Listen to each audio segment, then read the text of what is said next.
Seperti apa sesungguhnya metode yang digunakan gerakan ini untuk memperbanyak jumlah anggota? Tim Fakta melanjutkan penelusuran. Di lokasi berbeda, kami menjumpai Parman, mantan anggota NII yang menolak melanjutkan pembaiatan ke tingkat lebih lanjut. Parman mengaku sudah 2 tahun terlibat dalam proses rekrutmen tersebut, hingga akhirnya dia tersadar dan menyatakan diri keluar. Ya, saya manggilnya Pak Parman. Pak Parman ini nama yang harus kami samarkan untuk kenyamanan dari yang bersangkutan.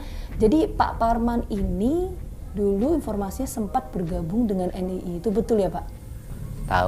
Akhir tahun 2017. 2017? Iya. Berapa lama waktu itu Pak? Kalau dari kajian dari 2016 sampai 2017. Oh, kok 2016 ke 17 satu 18, tahun? 2018. Oh, 2018. Jadi Iya. dari 2016 sampai 2018. Iya. Oh, 2 tahun itu Iya. ya. Itu gimana sih Pak ceritanya awalnya Pak waktu itu? Awalnya kan dulu saya diajak teman ngajian gitu kan. Kajian bagus, ngaji Al-Quran gitu diajak, ya oke lah, ngaji apa sih gitu. Saya kan penasaran itu situ kan. Itu teman yang ngajak itu teman lingkungan sekitar sini Pak atau gimana? Iya, temen main dulu, Oh, temen main. udah kenal lama ya? Ya udah kenal lama. Oke, terus? Terus di situ ada seorang ustadz lah, tua datang, yang satu tua gitu. Terus mulai kajian itu yaitu membahas tentang rukun Islam. Nah, di situ Pak Ustadznya bilang, Bapak ini sudah pernah syahadat belum? Saya jawab, ya sudah. Kapan katanya? Ya waktu sholat saya baca syahadat, waktu saya mau nikah baca syahadat gitu. Yang dimaksud ini adalah syahadat dalam Islam. Terus? Saya bingung.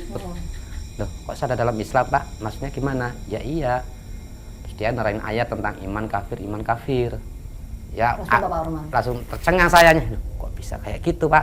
Ya iya. Masa Bapak nggak percaya dengan ayat Quran, firman Allah? Ya benar gitu. Percaya saya dengan firman Allah, saya nggak ragu. Nah ini nyatanya iman kafir situ.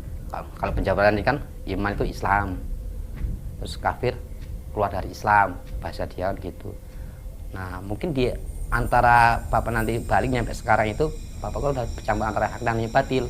Bapak melakukan perkara-perkara dosa besar yang bisa mengeluarkan keislaman Bapak gitu. Kalau orang keislaman seseorang itu harus 6 poin itu harus sempurna, harus ditinggalin. Apa Pak 6 poinnya Pak? Kalau bilang saya gitu, ya nanti saya ajarin. Jadi yang membuat Bapak percaya itu di titik mana Pak? Maksudnya ketika dialog tadi itu ya? Ya dialog itu ayat-ayat Quran itu tadi yang menerangkan tentang Rasul sebagai saksi itu tadi.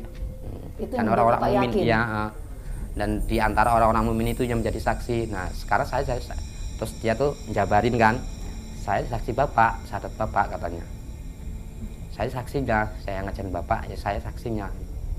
Nah kira-kira Bapak gimana? Bapak pikir-pikir dulu, ini nggak dipaksa kan gitu.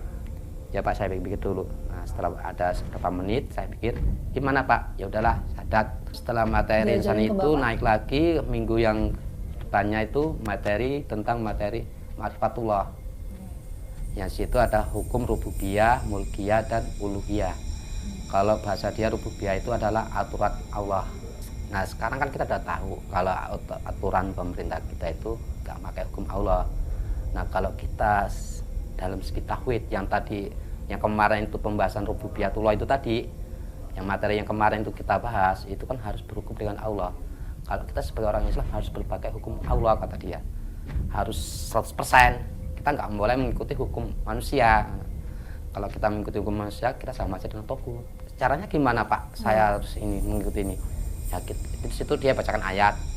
Yang pertama, berlepas diri, memerangi. Konteks kita itu gimana? Ya kita harus berlepas diri. Kalau konteks memerangi itu yang gimana Pak maksudnya? Memerangi, melawan. Kalau bahasa dia, kalau bahasa memerangi itu kan kalau punya tenaga, kita memerangi. Tapi kalau kayaknya kita kondisi kayak gini, ya harus berlepas diri dulu. Gitu. Berlepas diri dari aturan dia orang gitu. Bapak sempat waktu itu? Sempat. Ikut dibaiat juga? Iya. Oh. Tapi saya mulai ragu di situ. Kok di sini ada komandan-komandan, tentara apa? Bilang saya itu. Saya nanya tentara apa Pak? Ya tentara, ya tentara kayak orang nasional itu, tentara NRI itu. Emang pengajian ini ada tentaranya Pak? Ada yang ikut, banyak yang ikut kayak gitu. Yang dia bilang kayak gitu, entah itu dia bohong apa enggak kan saya nggak tahu gitu. Oke, Bapak ini udah baiat kedua juga? Udah. Oh, oke. Nah, setelah baiat yang kedua, terus Tambahin lagi materi materinya soal apa itu, Pak? tentang kiadah, tempat atau wilayah. Itu gimana? Nah, kalau wilayah, sekarang kan wilayah kita itu wilayah NKRI. Nah, kalau kita jamaah ini harus berlepas dari wilayah NKRI. Loh, saya bingung. Loh, kok bisa berlepas dari wilayah NKRI? Kan kita tinggalnya di NKRI, Pak, katanya dia kan. Kata saya kan gitu. Pak Ustadz, iya nanti Bapak tahu nanti sendiri nanti wilayah itu wilayah apa. Nah, Pak, tadi kan Bapak sempat bilang ya bahwa ini ada yang berbeda dan lain-lain. Sempat nggak sih Pak ajaran-ajaran yang waktu itu Bapak terima? Bapak tanya ke orang lain dulu, cross-check ke orang lain gitu? Enggak. Enggak. Karena di situ ustadznya bilang kamu jangan tanya dengan orang lain. Oh, dilarang itu? Dilarang, apalagi dengan ustadz-ustadz yang lain. Apalagi ustadz-ustadz yang di YouTube. Alasannya apa, Pak? Alasannya itu tadi, karena dia pertama nggak sadat, ulang tadi, keislamannya diragukan, terus ilmunya juga diragukan. Dia, kalau bahasanya itu ustadz-ustadz ini apa, ngekor dengan negara itu, namanya menyembah kakinya negara itu loh. Parman mengaku menyesal telah terlibat dalam gerakan tersebut. Untuk itu dia berharap agar siapa saja berhati-hati jika ada pihak-pihak yang mengajak mengikuti kajian dengan menggunakan pola pendekatan seperti yang dialaminya. Pola-pola perekrutan yang dilakukan oleh Gerakan Negara Islam Indonesia amatlah beragam. Kelompok ini menyasar siapa saja yang berada dalam jangkauannya untuk memperbanyak jumlah anggota. Umumnya yang berhasil terekrut adalah mereka yang memiliki pemahaman agama, khususnya keislaman yang masih minim.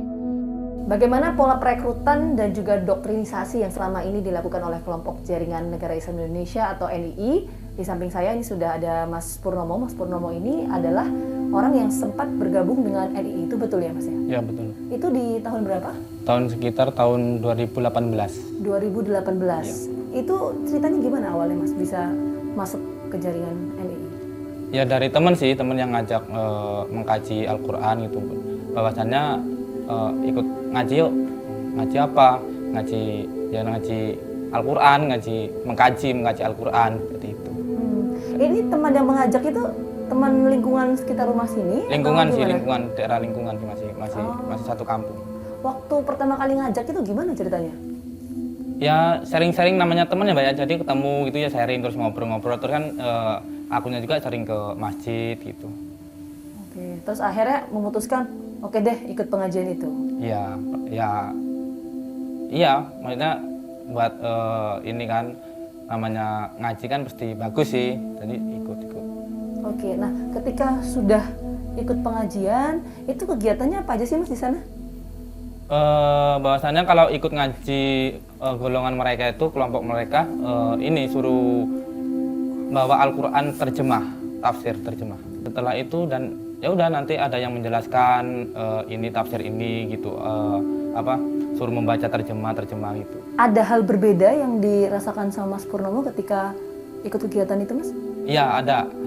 Apa? Ada satu sih yang paling menonjol itu, bahwasanya kalau belum syahadat ulang itu belum Islam, karena kan di dalam Islam itu Al-Quran itu di terjemahan itu kan ada bahasanya ada orang Islam itu harus bersyahadat. Nah, sedangkan syahadat itu harus memenuhi syarat. Yang pertama itu harus ada yang menyaksikan, yang kedua tidak ada paksaan, dan yang ketiga harus ada yang menjahadatkan gitu. Itu yang membuat kita janggal. Merasa ada kejanggalan waktu kapan? Ya waktu setelah mengkaji suruh syahadat ulang itu sih. Maksudnya di pertemuan pertama kah atau gimana? Sekitar itu pertemuan yang kedua. Pertemuan yang kedua. Sehingga kedua ya. Mas Purnomo ini udah ikut berapa lama di sana? Cuman sekitar 4 pertemuan sih Mbak. Terus apa yang dilakukan waktu itu Mas Purnomo? Hanya masih ikut ngaji terus. Tapi kan terus sama keluarga terus nggak diperbolehin lagi. Terus pada akhirnya di pertemuan keempat itu memutuskan untuk tidak bergabung lagi. Iya. Ya karena dilarang itu tadi. Karena dilarang, mungkin kalau nggak dilarang juga mungkin masih berlanjut sih mungkin. Tahu nggak misalnya itu kegiatan-kegiatan yang selama ini dilakukan apakah memang ini berkaitan dengan NII atau enggak? Kalau dulu itu belum tahu ya, belum maksudnya menuju yang radikal segala macam kurang paham sih. Terus semenjak ketemu sama Bang Ken itu bahwasannya itu ada tindak radikalisme, katanya Pak Ken itu NII gitu. Oke, selain itu sempat nggak mungkin komunikasi dengan teman-teman yang dulunya juga sempat bergabung dengan kelompok NII tersebut? Adakah kemudian hal-hal yang diajarkan misalnya untuk kegiatan terorisme dan lain sebagainya? Oh enggak pernah ngobrol masalah itu enggak. Nggak pernah ngobrol masalah itu? Sudah putus hubungan lah, yang jelas udah nggak pernah ngobrolin masalah agama, masalah ini nggak pernah.